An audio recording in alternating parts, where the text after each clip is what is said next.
Bu, pro kontra soal statement Ibu. Mungkin Ibu bisa klarifikasi apa sebenarnya Bu niat atau tujuan Ibu menyampaikan soal yang kemarin itu Bu, supaya nggak pro kontra di publik Bu. Saya tidak ada niat apa-apa, kan kami lagi benahin Batam.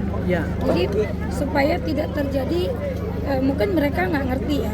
Kemarin kami udah kasih tahu bahwa gali gini tuh bahaya. Nanti jalanan akan terjadi pergeseran tanah, nanti jalanannya akan retak-retak, yang rugi kan kita. Sebagai Kita nggak informasi bisa ke bandara. Sebagai informasi publik, yang mereka gali di sana itu apa Bu sebenarnya? Drainasenya atau apanya? Masih. Sama pohon-pohon saya yang baru saya tanam. Mak punya pohon bougainville. Himbauan Bu, himbauan ke masyarakat Bu soal Ya, jaga keamanan, jaga lingkungan, ya, jaga keamanan lingkungan kota yang kita cintai. Benar, demikian informasi yang bisa kami sampaikan dari Kota Batam, Provinsi Kepri.